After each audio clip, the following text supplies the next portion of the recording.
Well, good afternoon, everyone. We're going to have some fun up here. We're going to have a conversation over the course of the next 45 minutes. We want to reach beyond the challenges, and we want to talk more and focus more on the opportunities. Each of these leaders, in their own way and in their unique roles, are deeply focused on helping young people fulfill their greatest potential and meet it every single day. During our preparation, we talked about a number of things, and I got to tell you, we didn't focus on resources, we didn't focus on test scores, we didn't focus on the problems. There was one very key emerging theme that kept coming up, and that is the theme of cooperation. So I want everyone to listen for that theme. There's a diversity of perspectives and experience up here on this stage, but we are coming at this conversation with one shared common belief, and I think it's really important, and that is beyond the cooperation, that we are all in this together, following the theme of today. So, for the next 45 minutes, guys, we are all in this together, so let's get this conversation started. Let's just go right down the row here. Aaron, and then everybody follow along. Just give us briefly a minute on what brought you here today? Why was it important for you to participate in today's panel? Good afternoon, everybody. Thank you, BizTimes, and thank you to BizTimes and Sam for taking interest in Carmen, writing an awesome article about us. I'm not sure I want to be on the cover, but thank you. So for me, having worked in education a long time, what I know to be a foundational component of student success is seeing relevance in school. And part of that relevance for students is knowing what their future has in store for them. Every one of our kids is going to be in the workforce. Ideally is going to be an employee of somebody out here today who's a business leader. And what I think, the reason I'm here is because we need the business community to not only say, hey, we want to partner with schools, but to aggressively engage us so that you get to know our kids and you get to build a relationship so that our kids see relevance in school and they see a possibility for their future. And we need you to do that with us. That's tough to go after, isn't it? And Aaron speaks with so much passion, and I absolutely love that. And for me, I have a two-pronged reason for being here. Number one, I started my professional career as a high school English teacher, and I worked with in alternative schools. And then when I moved here to Wisconsin, I worked in public school as well. My two sons are products of Milwaukee public schools, and I have a vested interest in our children and the schools here because I was there, because as a teacher as well as a parent. So it's super important to me that every child gets a really good experience. Secondly, I am in the business at ManpowerGroup of workforce, and we need a workforce. We need a talented workforce. In our latest survey, 73% of employers in the Midwest say that they are lacking a talent pool for skills that they are currently looking for. We have to start growing those skills earlier. And we need to start thinking about how we partner with the schools in order to be really intentional about building those skills so that when these young people come out of schools, they are prepared for work, whether it's in the trade, whether they're going on to higher education, no matter what industry they are in. We need to partner to make sure that we can employ these young people long term. Thanks, Syneathia. My journey started, this deep dive into education started about 3 years ago. I was invited to speak at a school that we had supported in Milwaukee in a career event. And I'll never forget this scene. So you have to picture with me. I'm in a gymnasium. I'm scheduled to start speaking at this time. The kids show up between 5 and 15 minutes late. Before I even have the microphone in my hand, there are kids that literally turned their chairs around, started having a conversation over here. There were people on their phones over here. I saw a couple eyes staring at me. I was about halfway through my speech, and then the kids just knew it was time to go, and they all just walked out the door. And I was like, oh my God, I suck at this. And then I got to thinking, well, I probably have some room for improvement, but I also felt like, I was reflecting on it, this was maybe their norm. This is maybe how they taught.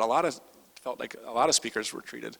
And that got me thinking, wow, I need to understand a little bit. So I started looking up the results of this school, and I was blown away. And I thought, oh my gosh, I knew it was bad. I didn't realize it was like this. So that got me going. Then I started doing a deep dive into more schools. I got pretty sad, and then I thought, okay, there's got to be some winners out there. And then I started diving into models that worked really well, what it took to build a school that worked well, and there are a lot of them represented in this room, schools that are thriving and doing well for our kids, and understanding what it took to help build and accelerate those schools, and that created a lot of optimism in me. And since then, I've been really animated to share that with everybody, share it with people at work, anyone who will listen. I mean, you're probably, if you've had coffee with me before, you're probably sick of me hearing about education.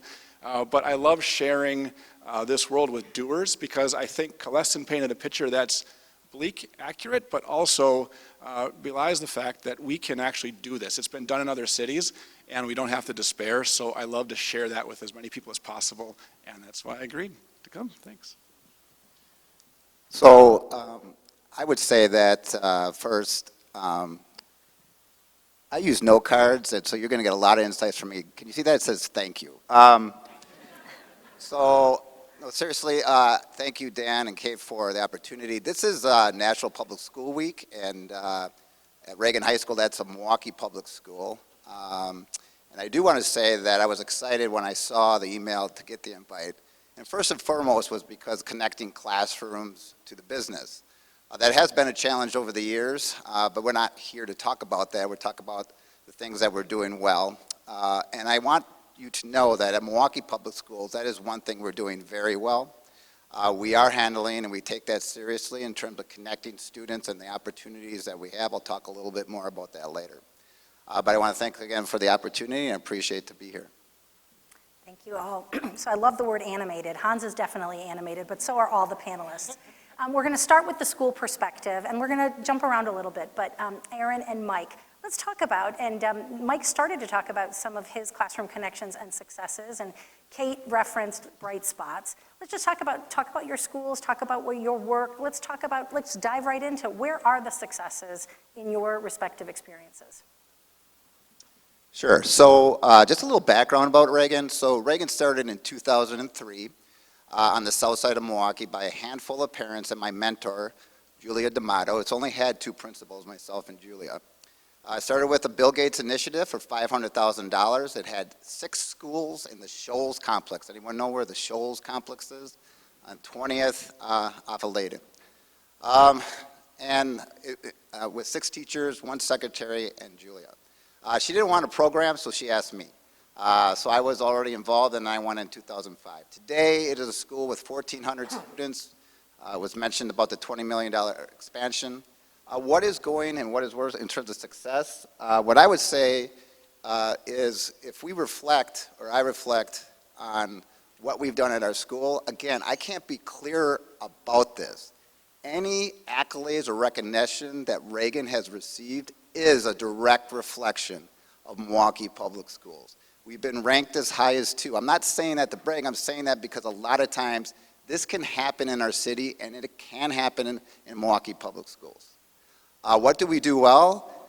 Wow. I would say that we've treated our school since day one. How I've treated it is less about education and more about business.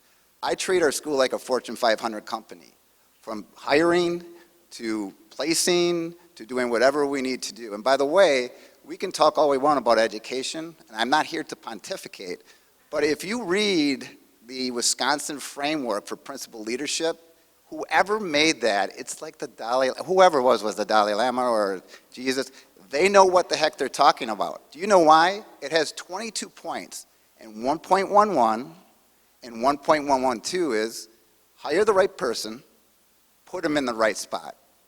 I can't tell you, we have a lot of business leaders here. I don't think that's probably much different from what you're dealing with, right? So in terms of what we're doing successfully, I can go down that road, but in general, what I've learned is build a team. And that is challenging to do in today's schools, and here's why. When we grew up, it was a silo. Today, I have to teach teachers how to be on a team. Many of them aren't familiar with how to be on a team. I have 5 biology teachers. If I get one that doesn't want to do the ACT college readiness standards, those 200 kids that they teach are behind the other 800 that the others are teaching. That's a problem. So I got to make sure that when we hire, everyone has the math degree, but are you willing to talk to that teacher that's right next to you when you develop your lesson plans? So down that road, I would like to say that when we run our schools, that's how we're trying to do it, like a Fortune 500 company, and the goal is student outcomes. We're data-driven. Aaron, how about you? So I agree with pretty much everything Mike said. He knows what he's talking about. And Carmen, for those of you who don't know, was started in 2007 by Dr. Patricia Hoban, seeing a need for community-based schools. I stand on the shoulders of Dr. Hoban and Jennifer Lopez, who's in the crowd today. And really, our success is based on a couple things.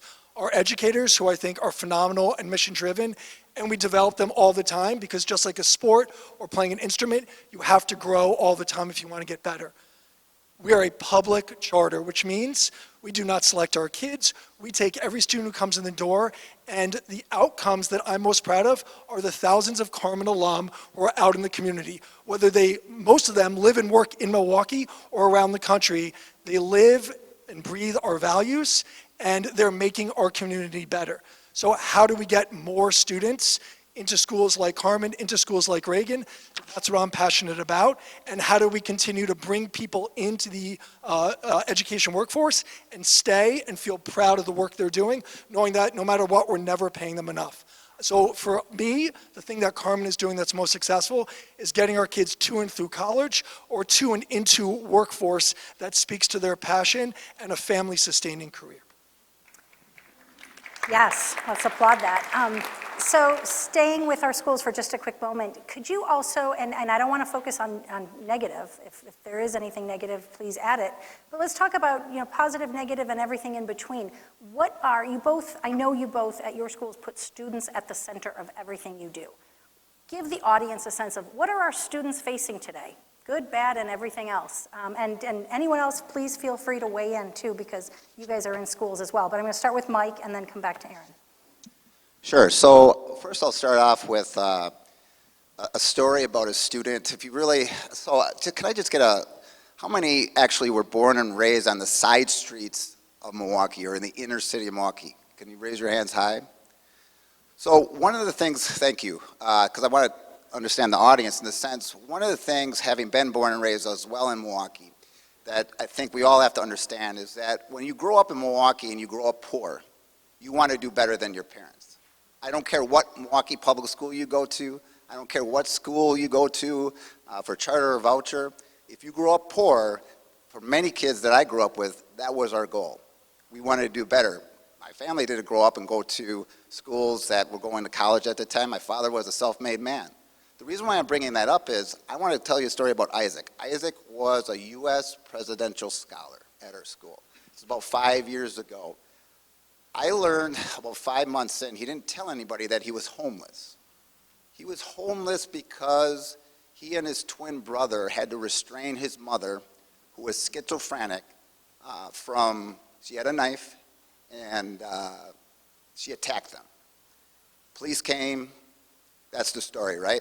Why am I bringing that up? Because that is reflective of the students that we have in our school. The trauma is real. Those things are real. Now, I can get into that. He also lived on the north side of Milwaukee. I know Collis didn't address this in terms of where people are living, which if you go to our school, he went 5 years ago, which meant he woke up at 5 in the morning, got on a bus, he played sports.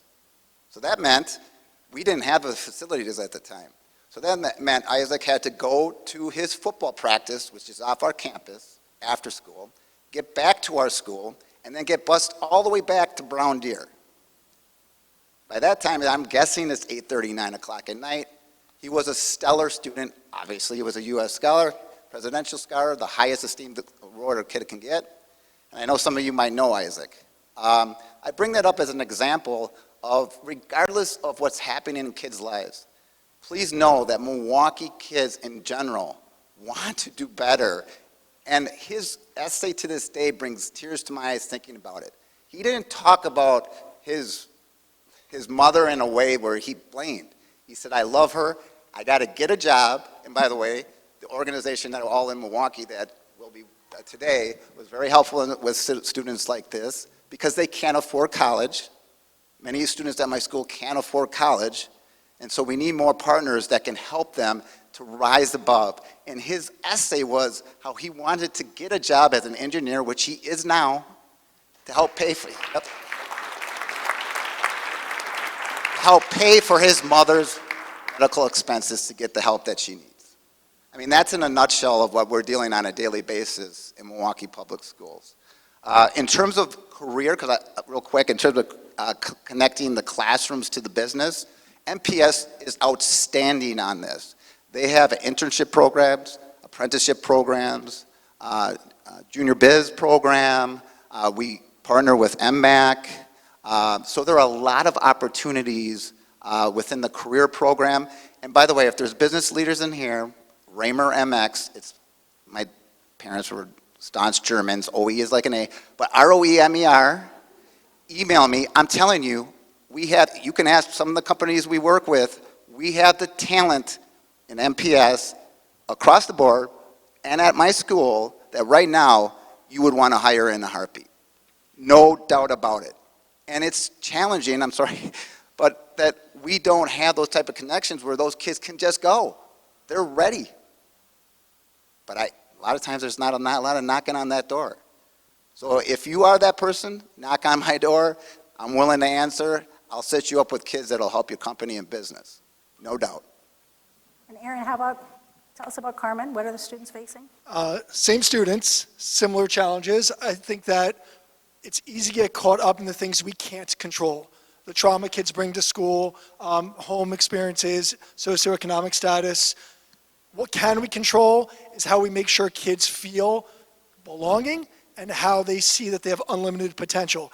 And to be able to connect, and as I said in my opening comments about you business leaders and community kind of leaning in to schools, we need our kids to see that you believe in them, that you can show them who they can become. I was fortunate to be born into a family that cared deeply about education, and my choice was only going to college. And people around me went to college, so that's all I knew. So many of our kids don't have that good fortune, and so they need people around them to help them see what they are capable of. And thinking about the business community, yes, we want them to get jobs, but right now a lot of kids in high school are thinking, oh, $20 an hour, I got it made. $20 an hour is not a family and life-sustaining career. It is good for right now, but 5 or 10 years after high school, then what? And it's really hard if you're 25 or 30, 35 with kids, a mortgage, debt, to go back to school, to really prove yourself. And most of you are saying, well, you need experience to get a job. So what I think is most challenging for us right now is making sure our kids see their unlimited potential, and if people in Milwaukee, not just talking the talk about caring about education, but walking the talk, and whether it's a public charter, voucher, private school, coming into our schools, and like Mike said, knock on my door. I want to meet with every one of you because you can help our kids find a path. And I think that's our biggest challenge right now. Yeah, totally. And I would say one of the things we see, we tour about 1,000 kids a year through our company. And when they come into our business, their eyes just bug out of their head, right? So getting exposure to what we do makes education relevant. And I think about myself, I didn't love school. But I was pretty good at math. You put some dollar signs in front of those math equations, and all of a sudden I'm pretty excited. Right? I'm going to start doing a lot more of my homework. And we see that if we can tie something exciting and a cool future to something you're learning in school, and that's the path to get that exciting future, you can actually then motivate kids, and all of a sudden they're more interested in reading, all that stuff. I see that with my own kids, and it's just, I mean, I'm telling you, you should see these little guys' eyes. They're just like, they can't contain themselves when they see what we do, and that's just a total blast. So that's like one clear takeaway I would say as a business. Like one of the easiest things you can do is just organize tours. I promise you have something that'll excite somebody in one of these guys' schools. Let's stay with the business perspective. We heard about all the amazing things that Northwestern Mutual does for young people from little all the way to, cradle to career. As business leaders, your businesses are doing things and you're seeing things. So there are challenges that we've heard about from Aaron and Mike, but talk about some of the opportunities. I'm a little jealous of some of the things that students get to see and experience today. They certainly were not part of my world growing up. So, do you want to talk about that, Syneathia? Sure. From a ManpowerGroup perspective, we are highly involved with programs like Junior Achievement. So from a global perspective as well as for a North America perspective, we are highly involved with Junior Achievement.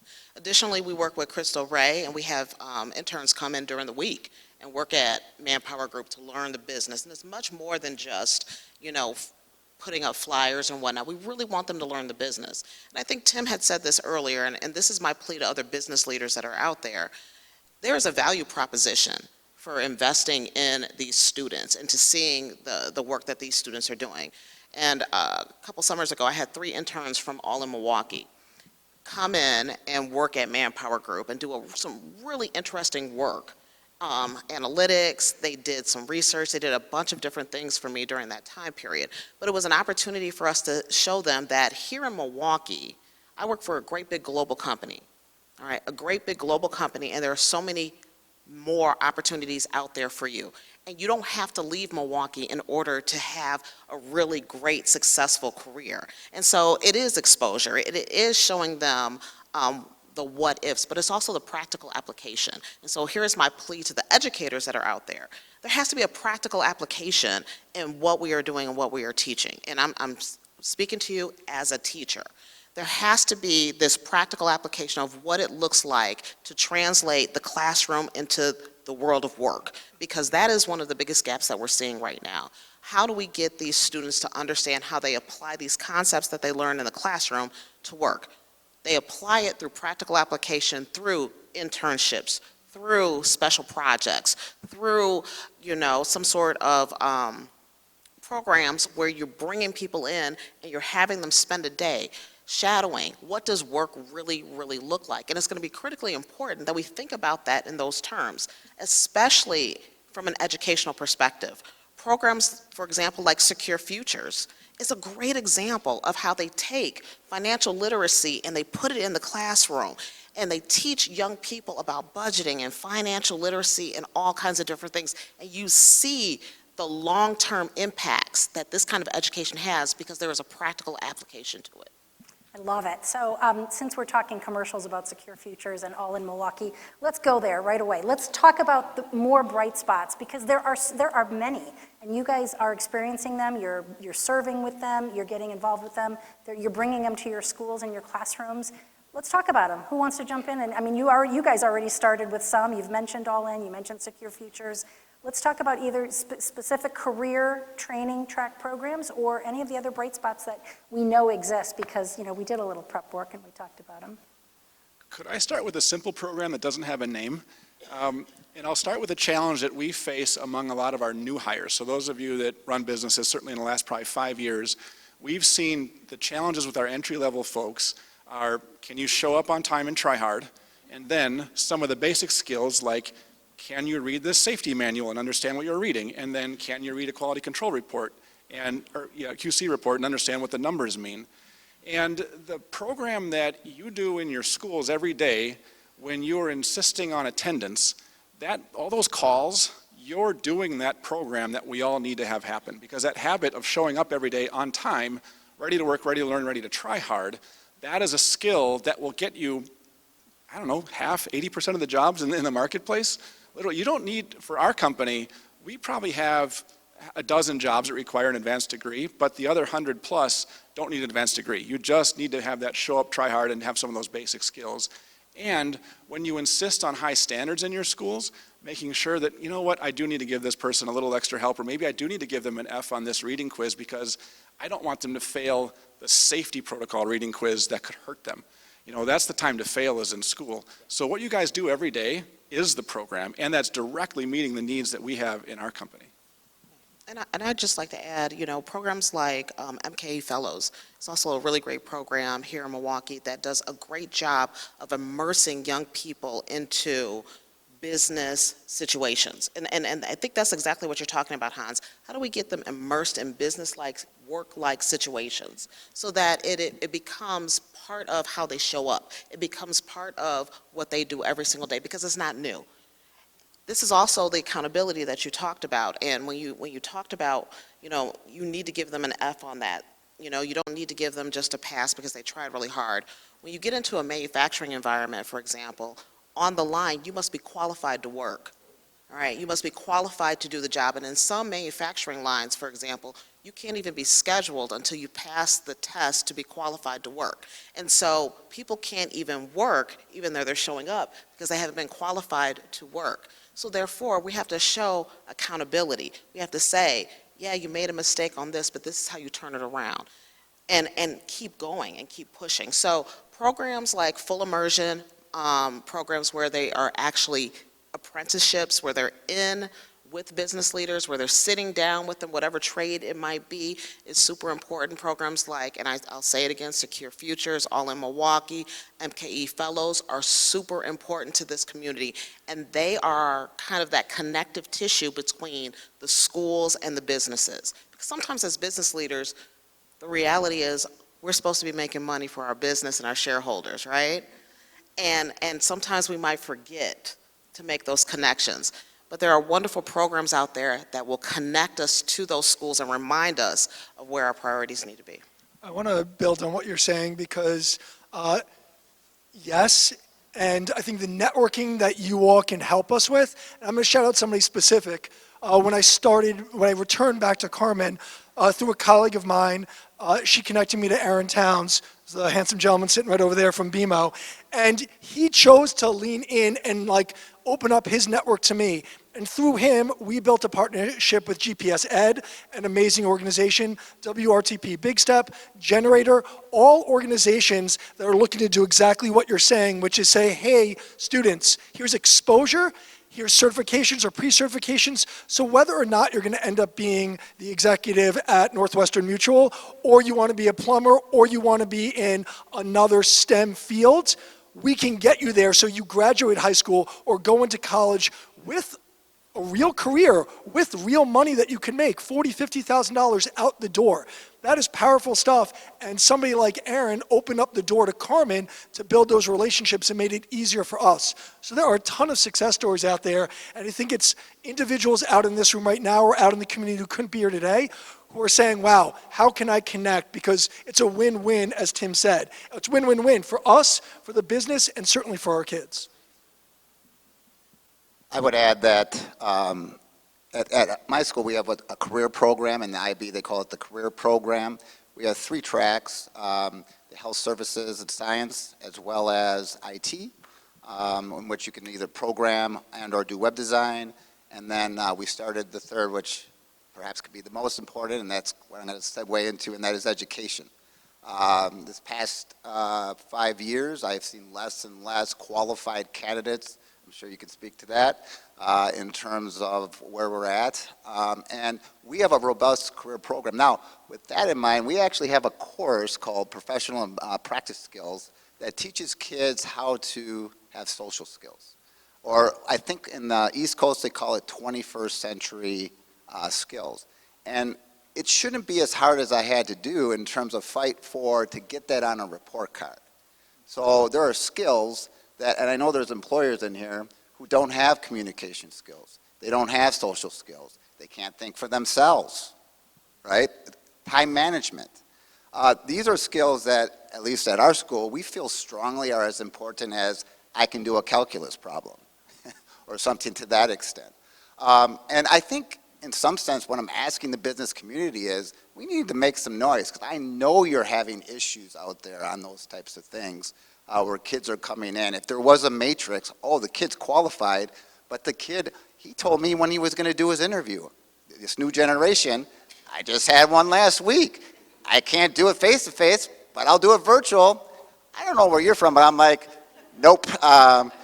So, they thought that was a real thing.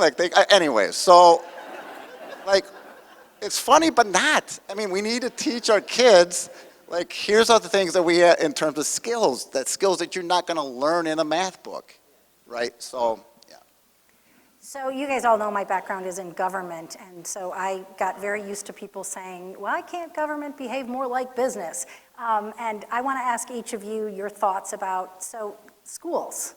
I mean, I think you guys all hear this as well. Schools, should they behave more like businesses? Can they behave more like businesses?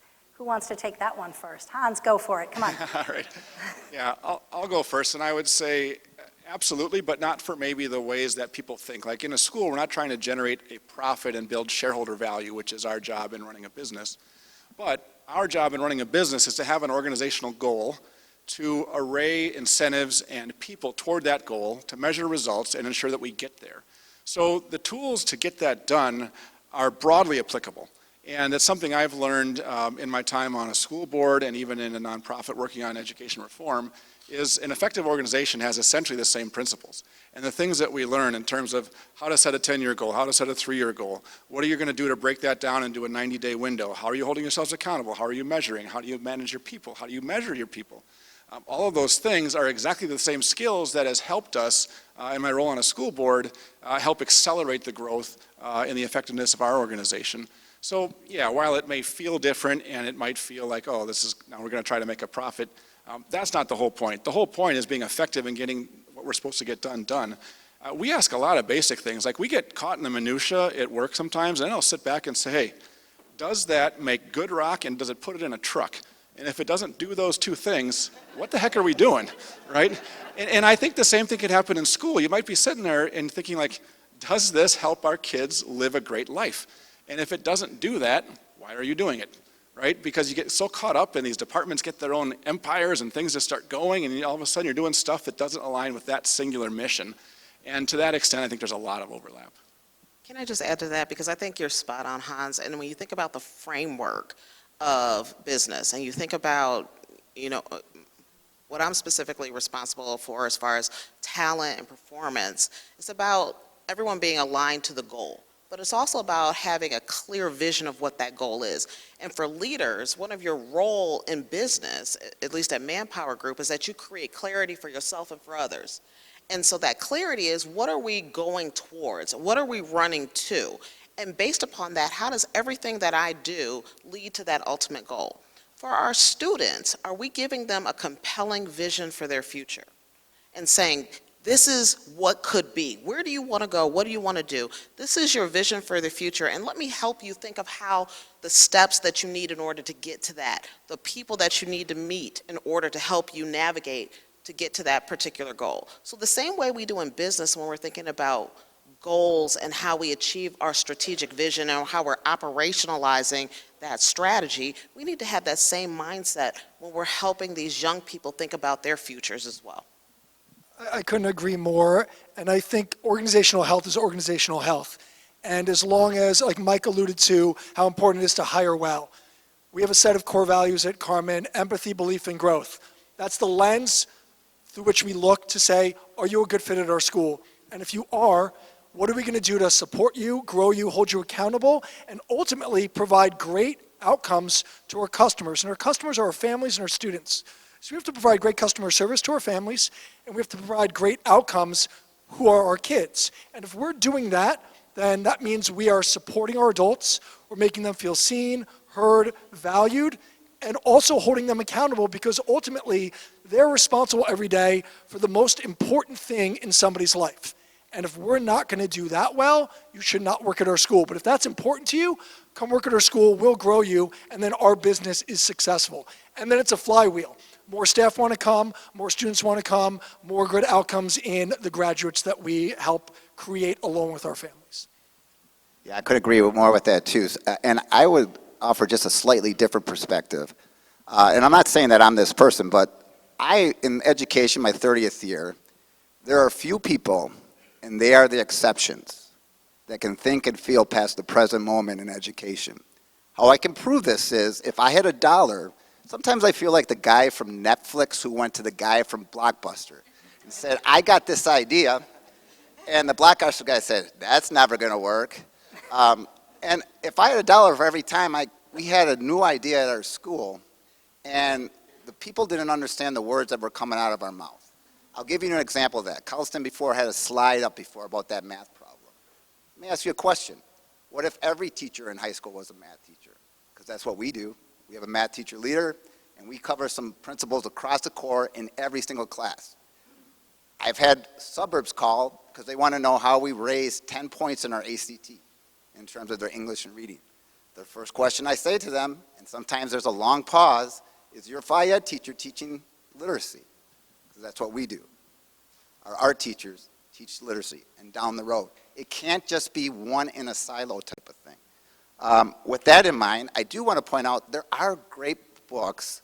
There's 2 books in terms of like just education and commerce that have changed the way I think in terms of how we should handle things. And it really comes down to, we all value education here, but I really want to ask you if we really do. Because at the end of the day, if you look at the countries that are kicking our butt, if you read Surpassing Shanghai by Mark Tucker or The World is Flat by Thomas Frieden, both of them point out, like, if you want to change and have an agenda that's going to bring commerce and business to education, then we all have to be more like, this is not an event, this is a daily work that we're going to be doing. And I want to challenge us all, because that's what it means that needs to happen. And unless that has, our GDP is going to be middle of the pack, because we need to value education, truly education. Thank you. So at our foundation, we talk about teachers. It's the one profession that makes all other professions possible. So thank you to all the educators out there for everything you do. It really is the greatest investment we can all make. We are getting close to our time. I'm just doing a little time check. I mentioned cooperation because it came up as we were prepping for today. So I want to ask the question about cooperation, and you can take either side of the coin. Talk about, either where you see cooperation working really, really well in the space that you're in, as it pertains to education, or where do you see the gaps? Celestin talked about all those other gaps, that resource gaps and honesty gaps. Let's talk about where there might be some cooperative gaps. So take one or the other, or both, and keep an eye on the clock, too. Sure, I'd be happy to go ahead. One of my coolest experiences is I joined a group called Vistage, which is a CEO peer group.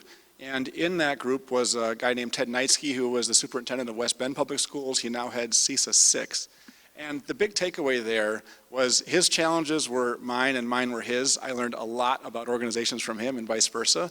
So I would say for sure an area of cooperation is if you're a school CEO leader, join a peer group, ideally outside of education, because you'll find a lot of those things are very, very similar.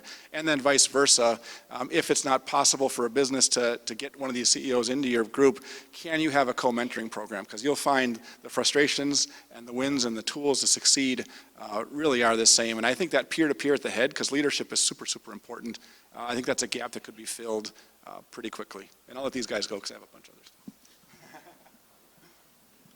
From a business perspective, I would say really getting clear with a couple organizations outside of education. So World Economic Forum, WEF, does a tremendous job on predicting kind of the workforce as we move forward, and based upon some economic factors. But the other thing that they've talked about in recent years has been this lack of skills in this talent shortage. And historically, we've had the biggest talent shortage in areas like IT. And just recently, it's actually changed. IT is no longer number one. It's actually logistics now that's number one. And how are schools pivoting and being nimble enough to address what the real gaps are? And so I encourage more thought into looking at organizations like WEF when they're beginning to look at skills as a commodity, all right? And they're starting to really think about how do we really codify this idea of skills, and so that students and the workforce can begin to say, I have this skill and it's been, certified and validated, and I can utilize this in other ways because we know that we have a talent shortage that's out there. And so for the educators that's out there, we have a talent shortage, all right? Start looking at places like WEF to identify what are the areas where there is that significant talent shortage, and begin to think about it proactively. Because right now, we are so reactive, and we're well behind where we need to be. I think we need to change our educational systems in some way. I'll give you an example of that. Several years ago, Bill Gates, who I tend to think is a pretty smart guy, somehow he was able to make the World Commerce and Education Convention or Conference in Seattle. At that conference, it stuck with me today. He said, people, if you want to get hired in 20 years, and this was about 5 years ago, you better know 2 skills in this country. One is IT or computers, and the second is you better know Spanish. And I see that right now in my building. It's changed radically, and I tell all the kids, if you want to get a job in 20 years, right now 10 of our states are majority states. The second largest Spanish-speaking city in the world is Los Angeles. If you want to get hired, we can talk about all the skills and whatnot, and you better be able to have language.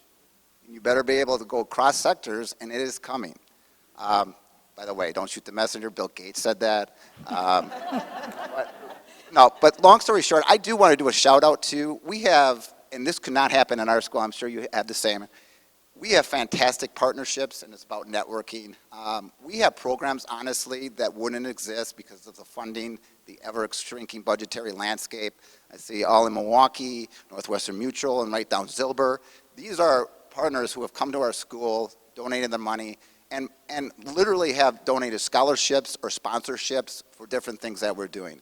I want to be clear, without that, we would not have our music programs, we would not have our fine arts programs in general, we would not have kids going to college at the rate that we do. So I just want to also say we're very grateful. Thank you for the business communities that are giving back to Milwaukee Public Schools, in this case a lot of time Reagan, but thank you and appreciate that. The way I guess I'll answer your question is through the lens of Carmen. So as Kate really nicely introduced me, and Carmen, we are building a new facility, and we are going to need the financial support of the community. So just, be open. Feel free to come knock on my door. And we know that we look at our data over the last 18 years of Carmen, more and more families and students are saying, look, I want college access, and I might want to explore the workforce first, both because college is expensive, even if you're getting a lot of scholarship dollars, which our students do, and they want to work. They don't necessarily want to go right into college. And I think that's not a bad thing because, a lot of kids don't know what they want when they go to college. So we are developing, we're partnering, I mentioned GPS Ed before, partnering with them to think about what does workforce development look like at Carmen. We've always been a college prep school, and we need to meet the needs of our students.